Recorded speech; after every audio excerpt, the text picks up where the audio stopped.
The Kerala story 2 की release से पहले मेकर्स ने दिल्ली में एक प्रेस कॉन्फ्रेंस का आयोजन किया, जिसमें देश भर से आए पीड़ितों और उनके परिवारों को एक साथ लाया गया। यहाँ उन्होंने उन सरल कहानियों को पेश किया जो इस आने वाली मूवी का आधार बताई जा रही हैं। इस इवेंट में बंगाल, बिहार, भीलवाड़ा, राजकोट, उदयपुर, जम्मू, महाराष्ट्र, भोपाल, झारखंड, फरीदाबाद, मेरठ, दिल्ली, नोएडा, गुरुग्राम और इंदौर के लोग शामिल हुए। आयोजकों के मुताबिक कुल 55 लड़कियां और 33 परिवार वालों ने सामने आकर अपना अनुभव शेयर किया। आपको बता दें, ये मूवी अपकमिंग 27 फरवरी को रिलीज हो रही है, जिसको देश भर में अलग अलग रिव्यू देखने को मिल रहा है। चलिए सीधे ले चलते हैं आपको प्रेस कॉन्फ्रेंस में, दिखाते हैं किस तरीके से वहां पर आई महिलाओं ने अपना दुख दर्द बताया। आज ये मंच हमारा नहीं है, जो बहनें यहाँ आई हैं उनका है। बस एक बात है कि मीडिया में कुछ दिनों से ये चल रहा है कि केरला स्टोरी 2 प्रोपेगेंडा है। आपके सामने हम कुछ लोगों को प्रस्तुत कर रहे हैं जो विक्टिम्स हैं स्कैम की, इस कॉन्स्पिरेसी के। क्योंकि हमारे जैसा कोई आदमी यहाँ धरती पे नहीं होगा, इस वक्त नहीं होगा, क्योंकि 3 साल से मेरे को दिखता नहीं है। मेरी लड़की 16 साल 17 साल की है और इसने पहला फुसला के ले गया, अब भी फोन करता है और ये मेरी लड़की को अब भी वो कहती मैं आऊंगा, वहीं जाऊंगा। अब बताओ, मेरा हिंदू धर्म का नष्ट हो रहा है, मुसलमान कितना गलत काम कर रहे हैं। छोटी छोटी लड़कियों को ले जाके 2 साल बड़े से भरमारा, मेरे को दिखता नहीं। छोटे बच्चे को मेरे को लात से मारा था, मेरे सामने मारा था। इसने इतना अत्याचार किया कि इतना कोई नहीं किया होगा। थाने में गया, थाने में उसने बोला जाओ लड़की आ जाएगी, ये कर दे, कहीं मेरी सुनी भी नहीं जा रही है। वो भी यही सेम बात कहा उसने कि ये सब एक झूठी कहानी है। तो मीडिया के भी कई लोग हैं जो 2 पार्ट में बट चुके हैं। मतलब आप लोगों को हमसे ज्यादा आप लोग जानते हो कि किस तरीके से लोग किस चीजों को गलत और गलत को सही करने पे लगे हैं। तो ये लड़ाई शुरू तो की है और अंतिम सांस तक मैं सर से यही कहा कि मेरा सौभाग्य है कि आपने मुझे याद किया कि मैं आप लोगों के सामने आ सकूं। आप लोग बस इतना है कि इन चीजों को एक पॉजिटिव व्यू में ले। ये एक सच है, ये कोई छलावा नहीं है। मैं तो उसे शहीद ही कहूँ अपने धर्म के लिए।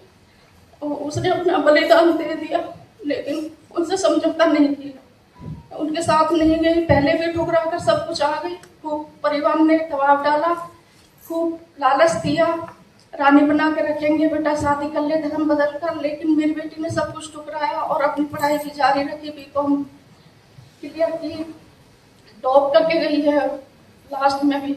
और उसने उनके साथ कोई समझौता नहीं किया, ना ही वो उसकी पिस्टल से डरी। आगे आगे वो और पीछे वो लगाता फिरा।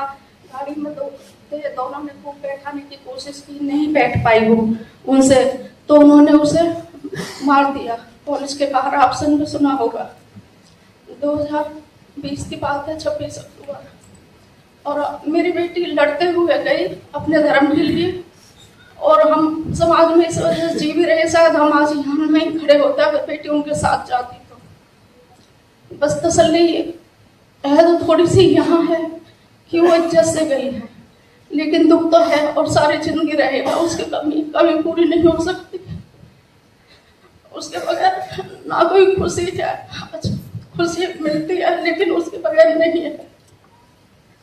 लेकिन बस इसीलिए जी रहे कि बेटी लड़ते हुए गई, और हम भी आज भी लड़ाई लड़ रहे हैं। डिस्ट्रिक्ट कोर्ट से उन्हें उम्र कैद की सजा मिली दोनों को, हमने हाई कोर्ट में कर रखा है और हम आखिरी सांस तक लड़ाई लड़ेंगे, क्योंकि बेटी भी लड़ाई लड़ते हुए गई अपने हिंदू धर्म के लिए, अपने सनातन धर्म के लिए। हम भी ये लड़ाई लड़ते रहेंगे जब तक जिए। मध्य प्रदेश से हूँ मैं। यहाँ पर 2013 में आई थी। मतलब मेरी पहचान एक नवीन राणा नाम के लड़के से फेसबुक पे हुई थी। बट नवीन राणा जो था उसका मेरा चला, मतलब वो मुझे इंदौर लेने आया मध्य प्रदेश में। मैं उसके साथ भी आई, ठीक है, क्योंकि इंटरकास्ट थे, मतलब राणा और हम ब्राह्मण फैमिली थे, तो इसलिए शादी घर वाले तो वो नहीं कर सकते, क्योंकि ब्राह्मण हूँ तो ब्राह्मण में जाऊंगी। नवीन राणा मुझे लेने आया, हम दिल्ली आए। दिल्ली में उसका एक फ्रेंड मिला, उसका नाम शाहनवाज था। शाहनवाज लेकर जब हमें यहाँ आया तब उन्होंने बोला कि हमारे पास घर नहीं है रहने के लिए, तो मैं तुम्हें लेकर, एक मदरसा है फुल्लत नाम है जिसका, यूपी में पड़ता है, सुना भी होगा आपने, मौलाना कलीम सिद्दीकी का मदरसा है वो। मैं उनके वहां पर गई, मुझे वहां ले गया नवीन। तो वहां इतनी सेफ्टी सिक्योरिटी थी कि मतलब कोई भी लेडीज बाहर नहीं जा सकती और कोई जेंट्स अंदर नहीं आ सकता। तो ऐसा गेट पे और गेट के बाहर भी मौलाना के जो होते हैं जो लोग वो खड़े रहते थे। ठीक है, मैं वहां पर गई, वहां पर मेरी जैसी और भी लड़कियां थी, मैंने देखा वहां, तो उन्होंने बोला कि नहीं ये सपोर्ट करते हैं बस हम लोगों को। वहां पर जब मैं गई तो उन्होंने धीरे धीरे पूछा मुझसे कि तुम क्या नॉनवेज खाती हो, ऐसा। मैंने बोला नहीं, नॉनवेज वगैरह हम नहीं खाते क्योंकि मैं एक ब्राह्मण फैमिली से हूँ, ऐसा। ठीक है, मैंने बोला अच्छा नवीन कहाँ है, आप नवीन को बुला दीजिए, वो कब जाएगा। तो बोले नहीं अभी नवीन नहीं आ रहा है, नवीन कहीं गया हुआ है। मैं ठीक है। वहां से फिर मुझे मेरठ मदरसे ले जाया गया। मेरठ मदरसे में जब वहां रखा तो उन्होंने बोला आपको यहाँ कुछ दिन रहना पड़ेगा। मैंने बोला नहीं, पहले आप मुझे नवीन को बुलाओ। तो बोले नहीं, नवीन वहीं आ रहा है, आप वहीं चलो। जब हम मेरठ मदरसे में गए तो वहां पर नवीन आया। नवीन ने कहा देखो सुनो, अब अपने घर से तुम दूर हो गई हो, तुम फोन तो था भी नहीं मेरे पास में कि मैं फोन से घर से या किसी से कांटेक्ट कर सकूं। जो फोन था मेरे पास में वो वही ले गया था। फिर उसके बाद में उसने कहा देखो मैं तुमसे बहुत प्यार करता हूँ, ऐसा है कि तुम्हें ना इस्लाम की स्टडी यहाँ रहकर सीखनी होगी। मैंने कहा मैं इस्लाम को कैसे सीखूं, मेरे को समझ नहीं आता है ये सब। तो लेकिन नहीं, हमें निकाह करना होगा ना, इसके लिए इस्लाम को तुम्हें पढ़ना होगा और इस्लाम सीखना होगा। वहां इतना टॉर्चर था कि वो 5 मिनट के लिए बस मिला और बस ये बोलकर चला गया। अब वहां जो मदरसे में लेडीज होती थी जो हमारी जो हम सबको सिखाती थी वहां पर, उन्होंने कहा अब आपको इस्लाम में कलमा पढ़ना है। उन्होंने कलमा सिखाया। उसके बाद में सुबह 4 बजे हमको उठा दिया करते थे नमाज पढ़ने के लिए, जैसे तहज्जुद बोलते हैं। वहां से शुरू होती थी पूरे दिन भर की। मॉर्निंग में 7 बजे सिर्फ हमें चाय मिलती थी। उसके बाद में ऐसा ट्रीटमेंट सिर्फ हमको मिलता था जो वहां पर हिंदू लड़कियां थी, बाकी जो उनकी लड़कियां थी उनको ऐसा ट्रीटमेंट नहीं मिलता था। फिर उसके बाद में हमें सिर्फ चटनी देते थे और चावल देते थे और रात में चटनी और रोटी, वो भी सिर्फ 2। फिर उन्होंने बोला कि इस्लाम तुम स्टडी याद नहीं करोगी, तुम आयतें याद नहीं करोगी, तुम नमाज याद नहीं करोगी, कुरान को पढ़ोगी नहीं तो तुमको ऐसे ही मिलेगा। वहां हम लोग रहते, मैं कहूँ मुझे मेरे घर जाना है, प्लीज मुझे मेरे घर भेज दो। उन लोगों ने घर नहीं भेजा। फिर नवीन गायब ही हो गया बिल्कुल, ना वो आया मिलने। फिर वहां से मुझे फुलत ले जाया गया। फुलत गांव जब गए हम वहां पर, तो वहां पर कोई मौलाना मिले। वहां पर मौलाना कलीम सिद्दीकी ने वहां पर शादी करवाई किसी मौलाना से। उस मौलाना ने मुझे मुजफ्फरनगर रखा। मुजफ्फरनगर जाने के बाद वो घर से बाहर जब जाता ना तो ताला लगा कर जाता, क्योंकि वो लोग कहते थे अभी मतलब वो फोन पे जब बात करता था ना कि ट्रस्ट मत करना इस पे, क्योंकि ये पढ़ी लिखी लड़की है, इसने MBA कर रखा है, ये बहुत ब्रॉड माइंडेड है, इसलिए इस पे ट्रस्ट मत करना, ये भाग सकती है। तो वहां पर मुझे वो रखता। फिर उसके बाद में लॉक खोल के वो आता, लॉक खोल के नमाज पढ़ने जाता। तो वो इस तरह से मुझे रखा उसने। फिर कुछ दिन बाद में उसने मुझे ना तलाक दे दिया। मैंने सोचा कि मैं इसका दिल जीत लूंगी तो शायद तक मेरे को मौका दे दे कि मैं बाहर निकल सकूं, मैं भाग सकूं कहीं, बट नहीं, उसने ट्रस्ट नहीं करा। फिर उसने कुछ दिन बाद तलाक दे दिया। तलाक से मुझे वापस फुलत मदरसे में लाया गया और फुलत मदरसे में मैं रखी। मदरसे में रहने के बाद में उन लोगों ने बोला कि मैं शादी करनी होगी, देखो तुम अपने घर तो अब जा नहीं सकती हो, घर जा भी नहीं पाओगी क्योंकि तुम्हारे घर वाले तुम्हें एक्सेप्ट नहीं करेंगे। क्योंकि मुझे बुर्खा पहनाना, पर्दे में रखना, मेरा एक नाखून भी नहीं दिखता था क्योंकि हाथ में ग्लव्स, पैरों में ग्लव्स, हर जगह सॉक्स वगैरह, मतलब इस तरह से मुझे वो लोग रखते थे एकदम नकाब करके। फिर उसके बाद में उन्होंने मेरा दूसरी जगह पे निकाह करवाया, वहां पर निकाह हुआ। फिर उसने मुझे कुछ टाइम तक रखा क्योंकि 2013 से अब मैं इस चीज से निकली हूँ, अभी तक मेरा केस भी चल रहा है। और उन्होंने मेरा फिर हलाला करवाया। हलाला के नाम पे वो अपने जीजा से करवाता, फिर उसके जीजा तलाक देते, फिर वो मेरे साथ रहता। फिर उसके बाद में जमीयत उलमा हिंद की एंट्री होती है इस मैटर में कि मेरी 2019 में एक से निकाह होता है।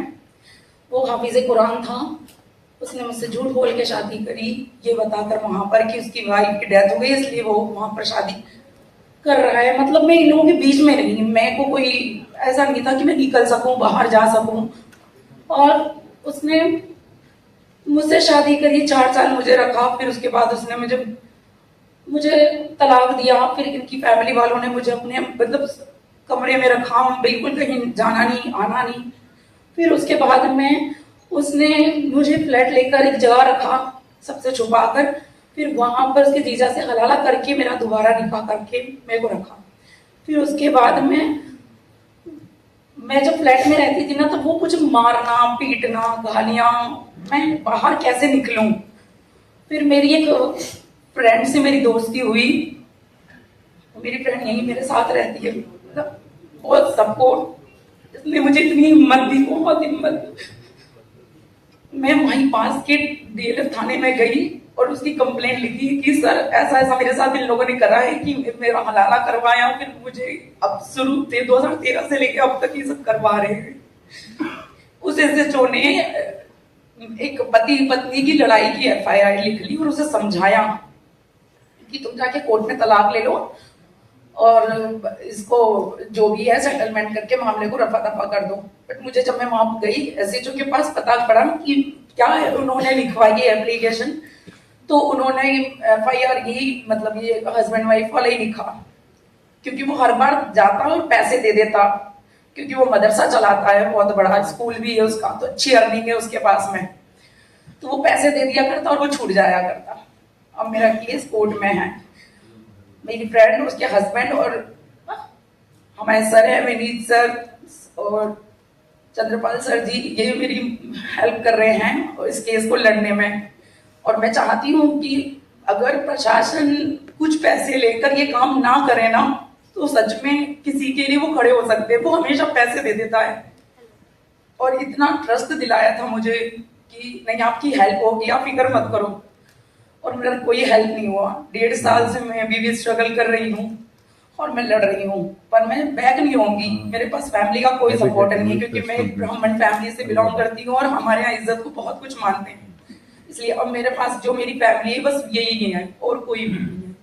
और ये जो फिल्म है इससे ना बहुत कुछ सीखने को मिलता है। ऐसी फिल्में तो बननी चाहिए जिससे कि हमें आईना दिखाई दे। एक मुस्लिम कम्युनिटी का जो आईना है ना वो हमें दिखाई नहीं देता है। ये ऊपर से बहुत अच्छे होते हैं, दाढ़ी टोपी बिल्कुल नेक बन के रहना नाइन, पर इनके अंदर बहुत गंदे हैं। इतना जुल्म है अंदर, जो जुल्म मैंने देखा है अपनी आंखों से, बहुत जुल्म है, कहानी नहीं है। तो मैं तो सोचती हूँ कि समाज में इस तरह की मूवी आती हैं खराब खराब सी, इससे अच्छा तो ऐसी मूवीज आए जो हमको कुछ सिखा दें कि नहीं वाकई में रियल में लड़कियों के साथ में क्या हो रहा है। ठीक है, थैंक यू सो मच।